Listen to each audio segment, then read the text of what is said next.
Time to have a deep dive into the cricket, Tim, and you at the MCG for Australia A, which is 2 for 53 at stumps, trailing India A by 108 runs. Michael Neser destroyed India A's top order with a 4 for 27 spell, but unfortunately injured his hamstring, while Bowie Webster took 3 for 19. Nathan McSweeney opened the batting but departed for just 14. It possibly keeps the door ajar for Marcus Harris, who's still at the crease on 26. Run us through how it all played out yesterday, please, Timmy boy. It was a good day, Breno, for Australia. Michael Neser started superbly. He's such a good bowler, Breno. It's a shame that he hasn't got more of a run at Test cricket because of the guys that are ahead of him in his generation have been so amazingly good. But I don't think the Indian batters were all that keen yesterday morning when they had a bit of a tinge of green, a bit of bounce, a bit of pace, and you had Michael Neser from one end and big Scotty Barrell bowling from the other. It was hard work. I think they were 3 for 3, 4 for 11. It looked like it might be an early minute for the Australia A fielders, but young guy who's wicket kept in a few test matches for India. I think he averages 69 out of his 3 tests. His it's like Dhruv Jurel. And I don't know if you saw much of the highlights yesterday, Breno, but after seeing him bat yesterday, even though he's a wicket keeper, from what I've seen on this tour and what I've seen of India batting in the last couple of months, I'd be staggered if he doesn't play. He scored one of the more polished 80s I've seen, and we were all sitting around as staff at Cricket Australia and thought, wow, this guy can seriously play. And he's 22, 23. As I said, he's played 3 or 4 test matches. He's already got an average of 69. And yesterday he looked a class above all of his teammates, to be fair, and handled the pace and bounce really well, which is unusual for an Indian. So keep an eye out for him this summer. I think he's going to impress a lot of Australian fans, although it's going to be another step up against the big 3. He looked like he had the game to play Test cricket. Bowie Webster keeps going from strength to strength. I know our man David Lithgow will be tweeting away all day today to get him in that Test team. I still think there's not quite a spot for him with Mitch Marsh filling that at the moment. But as I said on Monday, mate, he has continually put his name forward, continually takes his opportunity. Ness goes down yesterday. Bowie comes on, takes 3 wickets. And didn't just take 3 wickets. He bowled superbly, Brent. He hardly missed. He was nipping it in, nipping it out. They did not know whether to play or leave. And I think his height, he seems to have got a little bit quicker. Whether that's just confidence, I'm not sure. But again, if he can put a good score on the board today on a wicket that I think will suit his batting, it's got a bit of pace and bounce. It will nip around, but Bowie will look to clearly counter-attack in his style. So hopefully he can get some more runs today. Nathan McSweeney, not his day, got one that bounced a bit. That can happen. That's part of opening the batting in particular, Brent, which he's very foreign to. He's a top-order player. He's a class player. I think he can bat anywhere. If they do pick him, he'll find a way. But Marcus Harris, what an opportunity he has this morning. And I just went to have a look at it. He's cracking flags here at the moment. The sun is out. That will bake that MCG wicket.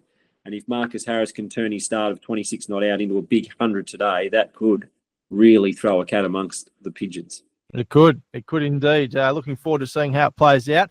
Looking forward to the second ODI too, which is happening at Tim Paine Oval in South Australia from 2 p.m. today. Australia defeated Pakistan by 2 wickets in the first ODI on Monday, and Australia bowled Pakistan out for 203, but had a nervous run chase before the finisher. Pat Cummins came to the rescue. God. Beaten 32. Mate, how good is that guy? Amazing. He's played, I think I was looking the other, I think he's played 1 game of cricket in about the last 3 or 4 months, hasn't he? He's had a bit of a rest and a period of strength and conditioning or whatever. I think he played a 1-day for New South Wales. And I could be wrong, but I think that's about it since the IPL. And then he just rolls out, hardly misses a length, bowls beautifully, and then walks out like he's Sir Donald Bradman and just finishes the game James Faulkner style without even raising a sweat. And how hard and clean was he hitting the ball? Exactly. He's an extraordinary cricketer. Extraordinary cricketer. He is. Tell you what, though, Breno, it was exciting. There was one thing that was exciting. I thought Australia, and I think they'll score too many runs. I mean, we didn't bat all that well the other night, let's be completely honest. I think we will score too many runs for that Pakistan batting order to get. But I did enjoy watching the Pakistani pace bowlers. That was at least exciting, wasn't it? It was a challenge. And I think if Haris Rauf and Shahid Afridi can get it right, they will challenge the Aussies, and it will be exciting enough to watch because of the way they're going to do it. They're going to try and bowl short, which I don't think will work in Adelaide when you've got really short square boundaries. But it's worth the risk, and clearly a plan that they had for the first game. Whether they adapt that tonight at the Adelaide Oval with the different dimensions of the ground, we'll have to see. But it is great to see a team come over here with a pack of fast bowlers who are looking to go at the throw of the Australians. It was great to watch. Couple of texts here. This one's from Pagey. Morning, Tim and Brent. Given the amount of uncertainty over who's best to fill David Warner's spot and partner Usman, who would come in if Usman was to get injured or has form issues? Thanks, Pagey. Good question. Well, I heard this on a couple of radio shows last week. I can't believe we're even... If he got injured, he gets injured and you have to make a call. But someone said the other day, maybe Usman's only got another 6 months or another series. He's been nearly the best player in the world, particularly as an opening batter for the last 2 years. And an age in cricket in particular as a batter is just a number. He doesn't look like he's lost reflex. His eyes are good. He's batting as well as he's ever batted. So from what I'm seeing right now, I think Usman can play for another year or two at least. But if something was to happen in the short term, I think we've got our answer. It's coming out of the 4 guys that are playing right now. I think they would lean to a Sam Constas if something was to happen to a second opener. I said to you last week, Brent, he played a few shots last week that you can tell he's going to be a gun. You can tell he's going to handle the occasion.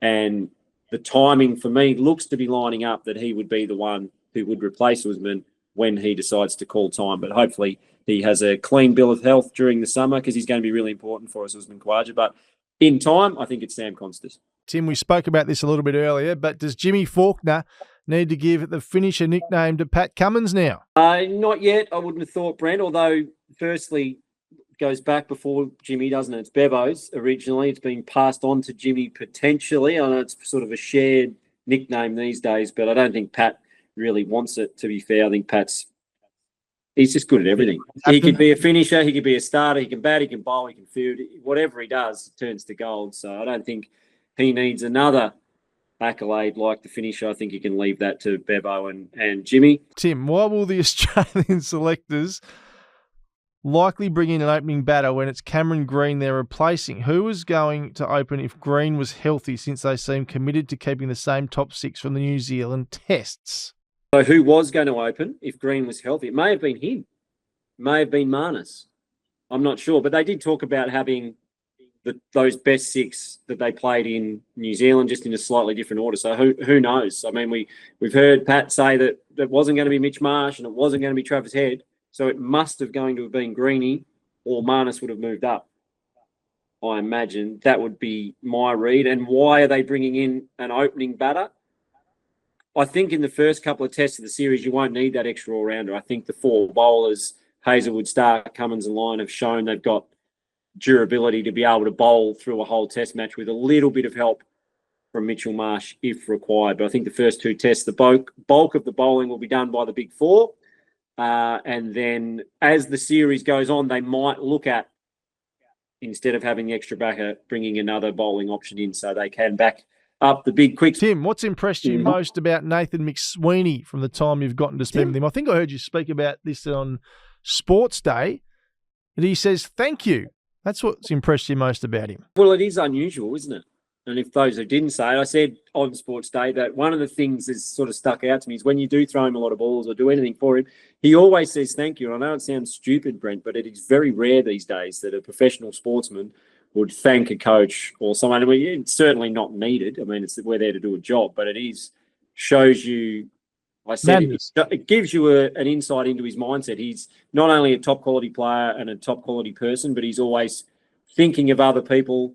He's always thinking of his teammates, how he can get the best out of them. And he's always making people feel a part of what's going on. And that is actually a real skill and a real leadership skill. So his leadership, his calmness, very quietly spoken, but super, super competitive. And obviously, I think the Australian public are going to see more and more of him, and they're going to really like him, not just as a player, but as a person. So let's go back to the dinner. That's piqued my interest. What would I have loved that for? Where were you? And our listeners, again, who know me, know I like a free dinner. And I've been wanging thousands and thousands of balls here in the last week. And Josh Philippi in particular has just taken me to the cleaners day after day after day. And it's got to the point my shoulder is nearly falling off, Brent. I'm not going to lie. It is hanging on by a thread. And so I said, listen, this has got to stop. We can't have this continual, no time frame hit, because I don't know if I'm going to be throwing for 5 minutes or 2 hours. And that is mentally a very hard hurdle to get over, Breno, just to keep going. So I said, why don't we put a time frame on it where if I get you out in half an hour, you owe me dinner. If I get you out in the first 2 minutes, you can continue to bat for the next 28, but every time I get you out after that is another dinner. So anyway, we went yesterday, started wagging him. He's belting me everywhere. We started at exactly 3:30, and he's just smacked me everywhere, and I was as flat as anything. And then at 3:59, I bowled him a bouncer. He's tried to hit me for 6, top edge, straight up in the air. Free dinner for me, my choice. So I took him to South Bank last night to Saki, and I think it cost him about $460. Oh, just the two of you? Bo Webster came as well, and Nathan McSweety. So we took him to the cleaners last night, which was excellent. So I was as flat as a tack, Breno, but as soon as I got a little bit of a carrot dangled in front of me, I lifted and got a free dinner. So I'm pumped. I'm going to throw it out there to everyone today. See if I can get the rest of the week without having to pay for a meal. That is my plan.